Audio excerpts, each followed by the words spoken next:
Hello everyone, आप सभी का स्वागत है आपका अपना यूट्यूब चैनल आर के क्लासरूम बाय राहुल में। तो चलिए हम लोग बढ़ते हैं आज का अपना वीडियो की ओर। अगर आप लोग को वीडियो अच्छा लगे तो लाइक कीजिए, शेयर कीजिए और कमेंट कीजिए और चैनल को सब्सक्राइब जरूर कीजिए। तो चलिए हम लोग बढ़ते हैं आज के अपने वीडियो की ओर। तो फ्रेंड्स, आज का हमारा वीडियो है रैंडम वेरिएबल्स का दूसरा पार्ट है। इससे पहले हम पहला पार्ट ला चुके हैं जिसमें कि आपको हम बता चुके हैं रैंडम वेरिएबल्स होता क्या है, उसका टाइप्स कितना है, टाइप्स कौन कौन है, उसको एक्सप्लेन किए हैं एग्जाम्पल के साथ। तो आज का वीडियो हम लोग कवर करने वाले कौन कौन से टॉपिक, एक तो distribution function of random variables, पहला ये तो हम लोग कवर करेंगे। फिर दूसरा प्रॉपर्टीज करेंगे, प्रॉपर्टीज ऑफ डिस्ट्रीब्यूशन फंक्शन। और दूसरा क्या करेंगे, प्रोबेबिलिटी मास फंक्शन और प्रोबेबिलिटी फंक्शन। इसको हम लोग डिस्कस करेंगे एक एक करके। तो ठीक है, चलिए हम लोग अब बढ़ते हैं वीडियो में, आगे हम लोग डिस्कस करते हैं एग्जाम्पल के साथ। तो आगे क्या हमारा पहला क्या है, तो distribution function of random variables और cumulative distribution of the random variables, ये दोनों क्या होता है, सेम ही होता है। समझ गए। आगे देखिए क्या था, क्या है the distribution functions of the random variables X in minus infinity से इन्फिनिटी इज गिवन बाय, कैसे क्या कहता है, F of x equal to probability of X less than equal to X equal to probability of S such even X of S less than equal to X. इसमें क्या कहता है, जो एक आपका probability of capital X, probability of capital X less than x और equal to X. समझ गए। और क्या कहता है आगे, the probability of such event S X of S less than equal to X. इसको हम लोग समझते हैं। देखिए जहाँ पे क्या आपका एक्स जो है माइनस इन्फिनिटी से इन्फिनिटी तक ही, इन्फिनिटी तक होगा। समझ गए। इस तरीके से फंक्शन डिफाइन करते हैं, उसी को क्या कहते हैं, डिस्ट्रीब्यूशन फंक्शन कहते हैं। इस तरह जो फंक्शन डिफाइन करते हैं, सिंपली इसको आप लोग याद कर लीजिए। इस तरह जो हम लोग फंक्शन डिफाइन करते हैं, इसी को हम लोग क्या कहते हैं, probability distribution function of random variables कहते हैं। देखिए और क्या कहता है, इसको it is also called cumulative distribution of the random variables. इसको हम लोग क्या कहते हैं, क्युमुलेटिव डिस्ट्रीब्यूशन, इसी को हम लोग कहते हैं। इसको हम लोग कैसे कैसे डिनोट कर सकते हैं, एक तो इसको हम लोग इस तरह से डिनोट कर सकते हैं। समझ गए। और इसमें इसका क्या होता है, डोमेन जो आपका होता है, डोमेन क्या होता है, इसका डोमेन जो होता है माइनस इन्फिनिटी से इन्फिनिटी तक होता है। जैसे आपको हम बता चुके हैं, आपका एक्स का वैल्यू कहाँ से कहाँ तक होगा, माइनस इन्फिनिटी से इन्फिनिटी तक होगा। तो आपका डोमेन क्या हो गया, माइनस इन्फिनिटी इन्फिनिटी हो जाएगा। ठीक है, आगे देखते हैं, आगे एग्जाम्पल समझते हैं। आपका एग्जाम्पल है आगे। ठीक है, एग्जाम्पल लीजिए, toss the three coins at the same time. देखिए हम लोग डिस्ट्रीब्यूशन होता है क्या समझते हैं। सबसे पहले हम लोग क्या करेंगे, तीन कॉइन लेंगे, उसको हम लोग क्या करेंगे, टॉस करेंगे एक ही टाइम पे। तो आपका क्या क्या आउटकम आएगा, पॉसिबल आउटकम क्या क्या हो सकता है, या तो आपका तीन टेल ही आ जाए, या क्या होगा आपका दो टेल आए एक हेड आ जाए, और क्या हो, या फिर आपका टेल हेड टेल आ जाए, या फिर हेड दो टेल आ जाए। ये तीनों कॉइन को आप क्या किए हैं, टॉस किए एक टाइम पे, तो आपका ये सब क्या आ रहा है, आउटकम आ रहा है। या फिर हेड टेल हेड आए, या फिर दो हेड एक टेल आए, या लास्टली क्या आपका तीनों हेड ही आ जाए। ये तो ये सारा क्या होगा आपका, ये सारा पॉसिबल आउटकम हो गया। देखिए इसमें क्या कहता है, आपको हम रैंडम वेरिएबल्स, जैसे मान लीजिए कि एक्स, आपको यहाँ क्या कह रहे हैं, नंबर्स ऑफ हेड, मतलब कि आपका जो पॉसिबल आउटकम आया उसमें से नंबर्स ऑफ हेड जो है उसको फाइंड करना, नंबर्स ऑफ हेड। ठीक है, तो यहाँ पर क्या हो गया, रैंडम वेरिएबल्स। रैंडम्स होता है क्या आपको, रूल्स ऑफ एसोसिएशन, जो क्या आपको, जैसे कि हम एक क्या दिए, कुछ दिए नंबर्स ऑफ हेड फाइंड के लिए दिए हुए हैं, ये आपका क्या हो गया, तो रैंडम वेरिएबल्स हो गया। ठीक है। और एक बात और, सबसे पहले एक चीज़ और देखिए, आपका क्या क्या आया, वैल्यू क्या क्या आया हुआ है रैंडम वेरिएबल्स का। तो सबसे पहला क्या है, ये देखिए कुछ कुछ कंडीशन देख लीजिए, जैसे कि ये क्या है, इसमें एक भी हेड नहीं है, तो क्या आ सकता है आपका पॉसिबल वैल्यू, क्या क्या आ सकता है नंबर्स ऑफ हेड के लिए, तो जीरो, मतलब एक ऐसा भी कंडीशन हो जिसमें एक भी हेड नहीं है। ठीक है, इसमें क्या है, एक हेड है, इसमें क्या है, इसमें भी वन हेड है, इसमें भी वन हेड है। और देखिए तो आपका क्या वन हेड आ रहा है, एक ही है। तो आपका जो रैंडम वेरिएबल्स जो जो आ सकता है, या पे आपको दो हेड आ सकता है, और या तीन हेड आ सकता है, ये आपका पॉसिबल जो जो आपका आ सकता है। तो चार हेड तो नहीं आएगा, क्योंकि चार हम लोग कॉइन टॉस ही नहीं किए हैं, चार हेड कहाँ से आएगा, चार चार चार टेल भी नहीं आएगा। तो क्या हो गया आपका, सर आपका रैंडम वेरिएबल्स हो गया। तो इसको आप लोग क्या कर सकते हैं, देखिए ये क्या आपको फाइनाइट है, तो इसको आप लोग क्या कर सकते हैं, डिस्क्रीट, डिस्क्रीट रैंडम वेरिएबल्स हो गया। क्या हो गया आपका, डिस्क्रीट रैंडम वेरिएबल्स हो गया। ठीक है, अब आगे देखिए, आगे हम लोग और अच्छे से सॉल्व करते हैं। यहाँ तक हो गया। अब डिस्ट्रीब्यूशन होता क्या है इसमें, वो हम लोग समझते हैं। सबसे पहले क्या करेंगे, देखिए आपका जो डिस्ट्रीब्यूशन फंक्शन था P F of x equal to क्या था, P X less than equal to, इसमें मतलब प्रोबेबिलिटी पहले फाइन करना होगा, प्रोबेबिलिटी फाइन करते हैं, प्रोबेबिलिटी फाइन करके समझते हैं। यहाँ देखिए, अगर पी ऑफ, सबसे पहले क्या, या तो जीरो हेड हो सकता है, तो P of x equal to zero अगर हुआ, तो किस टर्म में जीरो आपका, मतलब कि हेड की संख्या जीरो होगा, अगर आपका तीनों टेल ही आ जाए, तीनों क्या आ जाए आपका, टेल यहाँ जाता, इसका इसका आपका संभावना कितना है, इसका प्रोबेबिलिटी कितना है, तो 1 बाय टोटल आउटकम क्या है आपका 8, मतलब जो आपका फेवरेबल केस है क्या है, आपका जो फेवरेबल केस क्या है 1 है, और आपका टोटल केस क्या है 8 है, क्योंकि टोटल आउटकम कितना आया है 8 आया है, इसलिए आपका टोटल मतलब टोटल केस का आपका 8 हो गया। ठीक है, अब दूसरा देखते हैं, x=1 मतलब एक बार हेड आने का संभावना, एक बार हेड कितना बार आया हुआ है, तो आपका देखिए इसको भी देख लीजिए, या तो आपका 2 टेल एक हेड आया हो, और दूसरा क्या आपका टेल हेड टेल, इसमें भी एक हेड है, ठीक है, या फिर हेड टेल टेल, मतलब 3 बार आया, तो आपका फेवरेबल केस कितना हो गया इसमें 3, और टोटल केस कितना हो गया आपका 8 हो गया। इसी तरह से आप लोग का x=2, ये क्या हो जाएगा आपका, तो ये भी आपका 3 को फाइन करिए 3/8 आएगा आपका, x=3, मतलब कितना 3 बार हेड कई बार आया, तो एक ही बार आया, इसका फेवरेबल केस 1 हो गया, आपका टोटल केस क्या हो गया इसमें भी आपका, तो 8 हो गया। तो देखिए ये तो सबका प्रोबेबिलिटी निकाल लिए हैं कि मतलब कि एक बार हेड आने का प्रोबेबिलिटी क्या है, 2 बार हेड आने का प्रोबेबिलिटी क्या है, 3 बार आने का क्या है, या फिर 0 बार आने का क्या प्रोबेबिलिटी है, इसको हम लोग फाइंड कर लिए। इसको हम लोग क्या करेंगे, एक टेबल में अरेंज करते हैं, मतलब कि आपका जो रैंडम वेरिएबल्स एक्स है, एक्स क्या क्या है आपका 0 है, ठीक है, इसको यहाँ से हम लोग करते हैं, एक्स का क्या है 0 है, 1 है, 2 है, 3 है, और आप जो प्रोबेबिलिटी जो फाइंड किए हैं, प्रोबेबिलिटी ऑफ x=x, मतलब जो जो वैल्यू आया, तो 0 पे क्या आया आपका, 0 पे 1/8 आया हुआ है, 1 पे क्या आया हुआ है आपका 1 पे 3/8 आया हुआ है, ये 2 पे क्या आया हुआ है 3/8 आया हुआ है, और आपका क्या कहता है 3 पे क्या आया हुआ है 1/8 आया हुआ है। तो ये आपका जो इसको जो आप इस तरह संख्या के टेबल में अरेंज कर चुके हैं, तो क्या होता है, इसको जो हम लोग जो सजा है इसी को हम लोग क्या कहते हैं डिस्ट्रीब्यूशन कहते हैं, डिस्ट्रीब्यूशन ऑफ रैंडम वेरिएबल्स ये होता है, समझ गया। अब हम लोग इसको क्या किया, हम लोग डिस्ट्रीब्यूट कर लिए, एक एक करके सब क्या किए डिवाइड करके लिख लिए। अब आगे हम लोग इसको सॉल्व करते हैं, जो हम लोग का जो फॉर्मूला दिया हुआ डिस्ट्रीब्यूशन का जो हम लोग पढ़े हैं कंडीशन, जो f(x) equal to probability of x less than equal to x। तो सबसे पहले हम ऐप का वैल्यू क्या लेते हैं, हम यही सॉल्व करें ताकि आप लोग को फॉर्मूला भी दिखे अच्छे से। सबसे पहले क्या ऐप का वैल्यू 0 लेते हैं, तो ऐप का एक्स जगह पर क्या लिए हम 0 लिए, हमको पता है एक्स का वैल्यू क्या क्या ले सकते हैं हम लोग, -∞ से ∞ तक ले सकते हैं, तो हम 0 लिए हैं। सबसे पहला क्या हमारा केस भी क्या आया हुआ 0 आया हुआ है, क्योंकि 0 बार हेड आया है, जब 3 बार टेल आया है, तो 0 लिए हैं। इसमें क्या आ जाएगा प्रोबेबिलिटी ऑफ एक्स, तो एक्स ऐसे ही रहेगा लेस देन इक्वल टू जो एक्स है वही 0, 0 ले लिए। इसमें क्या होगा लेस देन इक्वल टू 0, मतलब 0 ही हो जाएगा, तो इसमें क्या हो जाएगा आपका equal to probability of x=0, वो कितना हमारा है 1/8 है, समझ गए। अब आगे इसी तरह से हम लोग प्रोबेबिलिटी ऑफ, हम अब 0 की जगह 1 लेंगे, तो 1 क्या होगा आपका 1 ले लिया हम, तो probability of x less than equal to 1, यहाँ पे लेस देन इक्वल टू 1, तो इसको हम लोग कैसे सॉल्व करेंगे, तो इसको हम लोग ऐसे लिख सकते हैं probability of x=0 plus probability of x=1, ऐसे लिख सकते हैं। इसको आप लोग ऐड कीजिए, तो ये आपका कितना आ गया, तो probability of x=0 plus probability of x=1, तो इसमें क्या हो जाएगा आपका, तो प्रोबेबिलिटी ऑफ 0 कितना आया था आपका, तो इसको हम लोग सॉल्व करते हैं। प्रोबेबिलिटी ऑफ 0 कितना आया था 1/8, और प्रोबेबिलिटी ऑफ 1 क्या आया था आपका 3/8 आया था, तो ये आपका हो गया। इसको टोटल आप ऐड कर लीजिएगा, क्या आ जाएगा आपका 1/2 आपका वैल्यू आ जाएगा। आप ऐसे करके आप क्या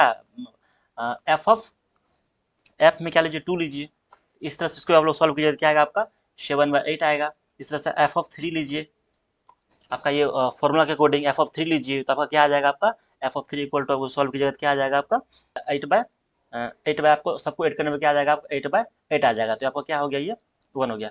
तो इस तरह जो हम लोग दर्शाए हैं, इस तरह से फंक्शन को जो हम लोग दर्शाए हैं, इसी को हम लोग क्या कहते हैं डिस्ट्रीब्यूशन फंक्शन कहते हैं, क्या कहते हैं इसी को distribution function of random variables हम लोग कहते हैं। ठीक है, अब आगे देखिए इसका कुछ प्रॉपर्टीज हम लोग वो समझते हैं, तो क्या है ये, अब देखिए प्रॉपर्टी समझते हैं, क्या कहता है प्रॉपर्टीज ऑफ डिस्ट्रीब्यूशन फंक्शन। तो क्या होता है, जैसे हम अभी सॉल्व किए हैं ऐप के जगह 0 लेके, ऐप के जगह 1 लेके, 2 लेके, 3 लेके, मतलब कि जो भी पॉसिबल आप मतलब आपका हेड आ रहा था, जो भी टेल आ रहा था, वो जो भी कंडीशन वेरिएबल्स में दिया गया था, अगर ऐप की जगह अगर एफ की जगह एफ में अगर फंक्शन में अगर -∞ आ जाए, तो उसका वैल्यू आपका क्या हो जाएगा 0 हो जाएगा, क्या हो जाएगा उसका वैल्यू 0। ये प्रॉपर्टीज ये आप लोग याद कर लीजिए, कुछ इंपॉर्टेंट प्रॉपर्टीज मेंशन किए यहाँ पे, या फिर एफ एफ मतलब कि फंक्शन में इन्फिनिटी आ गया तो वैल्यू क्या हो जाएगा 1 आ जाएगा। देखिए, और एफ ऑफ एक्स जो वेरी करता है कहाँ से कहाँ 0 से 1 तक की वेरी करता है, 0 से लेके 1 तक की वेरी करता है, ये बात आप लोग याद रख लीजिए। दूसरा क्या कहता है F of X x1 less than equal to f x2, कहता है जो एफ ऑफ एक्स वन है less than equal to F of X two, कब होगा ऐसा? जब X one less than X two होगा, जब X one less than X two होगा। और दूसरा एक और क्या मतलब कि प्रॉपर्टीज है कि probability of X one less than capital X है, ये क्या है आपका रैंडम वेरिएबल से, रैंडम वेरिएबल से probability of X one less than capital X less than equal to X two, अगर ऐसा हो तो क्या आ जाएगा आपका F of X two minus F of X one, इसको भी आप लोग याद कर लीजिएगा, समझे। तो ये सब आपको इंपॉर्टेंट प्रॉपर्टीज है जो आपको हम बता चुके हैं यहाँ पे, ठीक है। और आगे देखिए, आगे क्या कहता है, आगे आपका क्या है, प्रोबेबिलिटी मास फंक्शन और प्रोबेबिलिटी फंक्शन। ये क्या होता है इसको समझिए। If x is a discrete random variables, अगर एक्स एक डिस्क्रीट रैंडम वेरिएबल्स है विथ डिस्टिंक्ट वैल्यू, क्या कुछ वैल्यू है एक्स वन एक्स टू, ऐसे ऐसे एक्स एन, मतलब कुछ वैल्यू है जो मतलब यहाँ पे X two X three X N तक, समझे। Then the function P X is defined, तब क्या आपका जो फंक्शन पी एक्स डिफाइन होता है जिस तरह से, उसी को हम लोग मास फंक्शन कहते हैं। जैसे देखिए, probability of x equal to x i मतलब ये आई क्या होता है, जो आपका जो प्रोबेबिलिटी आ सकता है, समझे, equal to p i if x equal to x of i. और आपका तो ये आएगा, अगर जीरो आएगा, जीरो कब आएगा, if x of x equal to not x i. यहाँ पे आई क्या होता है, वन टू थ्री, जो जैसे कि हम इससे पहले देख चुके हैं, जैसे कि हेड आने का समय, हेड कितना आया, जीरो आया है, दो बार आया है, तीन बार आया है, जो जो संभावना हो सकता है हेड आने का चाहे टेल आने का, उसके जगह ये वही है यहाँ पे। अगर probability of x equal to x i है तो क्या हो जाएगा पी आई। यदि कब, अगर x equal to x i, अगर नहीं है तो क्या आ जाएगा आपका जीरो आ जाएगा। इसी को हम लोग क्या कहते हैं, is called the probability mass function of the random variables. हम लोग एग्जांपल समझते और क्लियर होगा, ये तो आपका फॉर्मूला है, इसको आप लोग मतलब समझ सकते हो और याद कर लीजिएगा, आगे एग्जाम्पल से पूरा क्लियर हो जाएगा। एग्जाम्पल लेते हैं हम, इसमें भी हम लोग कॉइन का एग्जाम्पल लेंगे। देखिए एग्जाम्पल लिए, मान चलिए हम फिर से तीन कॉइन को हम लोग क्या किए, टॉस किए, वही हमारा पॉसिबल आउटकम क्या क्या आ सकता है आपको पता है, तीन टेल आ सकता है, हेड दो टेल, ऐसे करके टेल हेड टेल आ सकता है, पॉसिबल आउटकम आप लोग लिख लीजिएगा। उसके बाद head head tail, head tail head tail head head, उसके बाद हेड टेल पर हेड भी आ सकता है, एक और क्या आएगा आपका टेल टेल हेड आएगा। ये टोटल आपका 8 पॉसिबल आउटकम हो गया।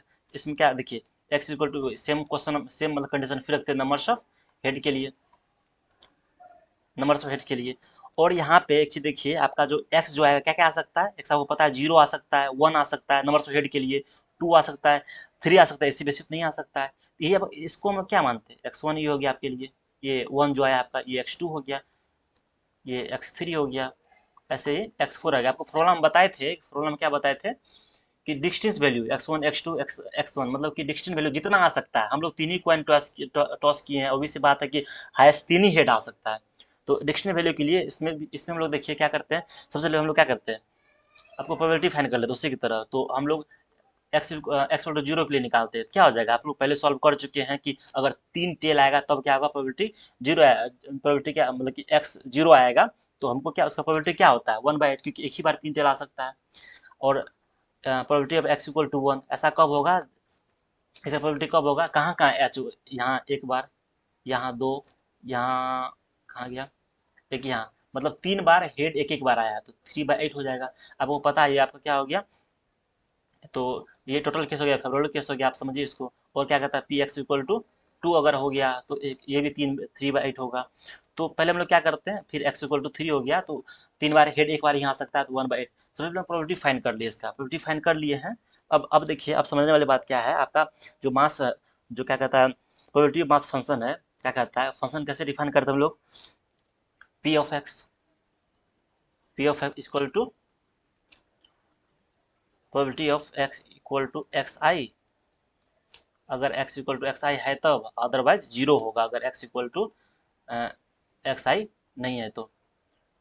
ये आपका क्या होगा, इसको समझिए, क्या इसे क्या कहते हैं हम लोग, ये स्मॉल p है, ये क्या है आपका मास फंक्शन है, मास फंक्शन, ये क्या आपका मास फंक्शन। आप किस केस में आपका ये होगा, किस केस में ये होगा, सबसे पहले देखिए, अगर प्रोबेबिलिटी आपका कितना है, देखिए सबसे पहला क्या है, probability of x equal to zero case में आपका क्या आया 1/8 आया है, तो एक्स इक्वल टू जीरो है, तो ये आपका क्या आ गया, ये आपका डिस्टिंक्ट वैल्यू के अंतर्गत आ रहा है, क्योंकि आपको जीरो आया, वन आया, टू आया, थ्री तक आया है, तो जीरो आ रहा है, तो ये आपका, तो ये हो गया, इसको आप लोग P1 कह दीजिए, प्रोबेबिलिटी वन हो गया पहला। और दूसरा इस पे समझते हैं हम लोग, दूसरा क्या है, probability of x equal to 1 के लिए क्या होता है, इक्वल टू इसका क्या 3/8 आया है, और ये x इक्वल टू 1 पर आया है, तो ये भी आपका क्या उसके बराबर है, तो ये आपका प्रोबेबिलिटी, ये आपका दूसरा प्रोबेबिलिटी आ गया। इसी तरह से आप लोग तीनों चारों करके देख लीजिएगा। अगर देखिए जीरो कब आएगा, अगर आपका x इक्वल टू एक्स के एक्स आई के इक्वल बराबर नहीं होगा तब जीरो आएगा। जैसे मान चलिए क्या है आपका, क्या आ गया प्रोबेबिलिटी ऑफ 1.5, ये तो नहीं है, ये तो डिफाइन नहीं करता आपका क्या है, जो आपका जो डिस्टिंक्ट वैल्यू क्या क्या है, जीरो है, 1 2 3 है, नहीं तो 1.5 है, तो ये क्या जीरो हो गया, इसमें इसके साथ क्या होगा, जीरो वैल्यू आ जाएगा। दूसरा देख लीजिए प्रोबेबिलिटी ऑफ हम 5 लिख दें, इसमें क्या इसका वैल्यू जीरो हो जाएगा। ये सब क्या है, तो इस तरह से जो भी किए हम, तो क्या हो गया आपका, ये मास फंक्शन का मास फंक्शन इसका नहीं होता, मास फंक्शन नहीं होगा, क्योंकि आपका डिक्शनरी वैल्यू क्या क्या आया हुआ है, 0 1 2 3 तक आया हुआ है। ये सब तो है नहीं, इसी केस में क्या हो जाएगा, जीरो हो जाएगा। इसी तरह से हम लोग मास फंक्शन फाइंड करते हैं। ये कंसेप्ट है, समझने वाला समझ लीजिए। आगे क्या कहता है, देखिए आगे कुछ कुछ बात और बताते हैं, वो भी समझिए।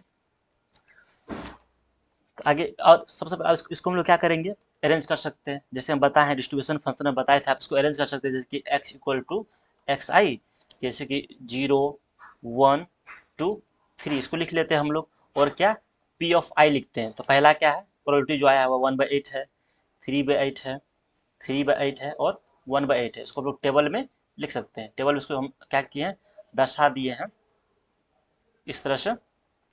तो ये क्या हो गया, this is called probability distribution random variable. इसको हम लोग क्या कह सकते हैं कि probability distribution of random variable. इसको हम लोग क्या कह सकते हैं, probability distribution of random variables, इसको हम कह सकते हैं। तो देखिए यहाँ पे क्या कहता है, और एक बात और यहाँ समझने वाला है, एक बात और समझिए आप लोग। इसमें क्या कहता है, जो भी नंबर है, जो नंबर p ऑफ एक्स आई जो भी था, जैसे आई इक्वल टू क्या हो, 1 2 3, जो भी नंबर है उसको कुछ कुछ कंडीशन सेटिस्फाई करना पड़ेगा, विच मस्ट सेटिस्फाई